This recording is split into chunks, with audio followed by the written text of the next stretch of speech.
It's funny how something so small, so insignificant, can change everything. A single $10 bill, folded neatly, sitting on our kitchen counter, staring at me like a quiet confession. I might not have thought twice about it, except for the phone number scrawled across the back. I frowned, picking it up. The ink was slightly smudged, but the numbers were clear. It wasn't my wife's handwriting, and that's what made my stomach turn. "Hey, Ashley," I called from the living room, forcing my voice to sound casual. "Did you leave this here?" I heard her footsteps before she appeared in the doorway. She was still in her work clothes, hair slightly tousled from the long day, her eyes flitting toward the bill in my hand. The moment she saw it, I caught it, the hesitation, a flicker of something in her expression, too quick for most people to notice. But I noticed. "Oh," she said, forcing a laugh that didn't quite reach her eyes. "I must have gotten it as change earlier." She shrugged. Too casual. I didn't move. I just turned the bill over, letting her see the number. "What about this?" Her reaction was subtle, but I saw the way her throat bobbed when she swallowed. "Oh, I don't know. Maybe the cashier was playing a prank?" A lie. A bad one. Ashley wasn't the kind of woman who forgot details. She was sharp, organized, always aware of her surroundings. And she had never been a nervous liar. Until now. I tucked the bill into my pocket. She tried to act like it wasn't there. But I wasn't about to forget it. Because something wasn't right. And I was about to find out exactly what it was. That night, Ashley went to bed early. Or so she said. I heard the soft vibration of her phone long after she left the living room, the occasional tap of fingers against glass. I stayed on the couch, staring at the ceiling, the $10 bill burning a hole in my pocket. I told myself I was being paranoid. I told myself that I trusted my wife.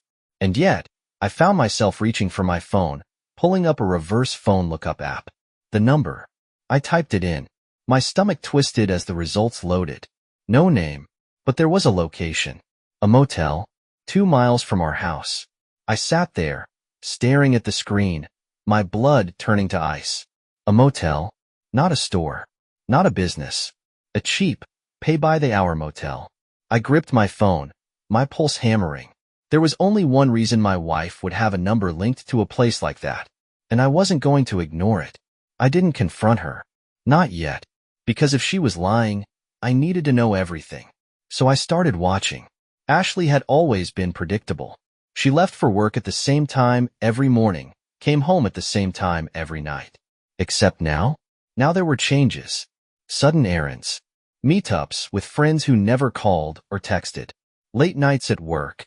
And most importantly, she started guarding her phone like it was a lifeline.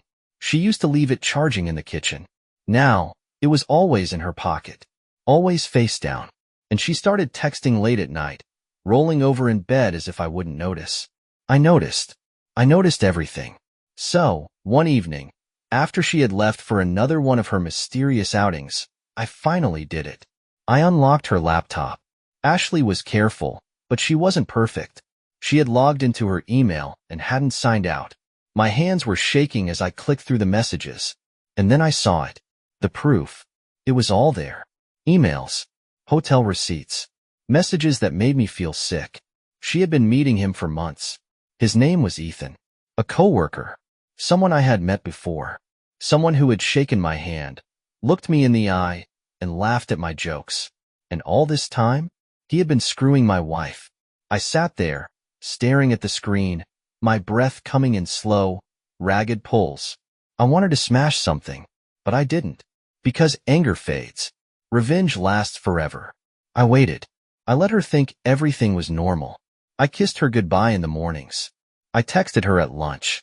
And when she told me she had to stay late for work on Friday night, I smiled and said, "Of course, babe. Take your time." I already knew where she was going, and I was going to be right behind her. I followed her from a distance, my car's headlights off as she pulled into the same motel from the search results. She parked, got out, smoothed down her dress in the reflection of her window, then walked inside like she belonged there. I clenched my fists, forcing myself to breathe. Not yet. I waited 10 minutes. Then, I stepped out of my car, walked into the lobby. The receptionist barely looked up as I passed. like I was just another guy meeting someone in secret. My hands were shaking as I reached room 214. I didn't knock. I grabbed the handle and pushed it open, and there they were. Ashley, Ethan, tangled in each other, her shirt half off, his belt unbuckled. They froze. Ashley's eyes went wide, her face draining of color. No. She scrambled away from him, reaching for the sheets. But I was already holding the stack of printed emails. I tossed them onto the bed. Go ahead, I said, my voice calm. Explain this. Ethan stammered, his face pale. Ashley grabbed the papers, flipping through them. Her hands shook violently.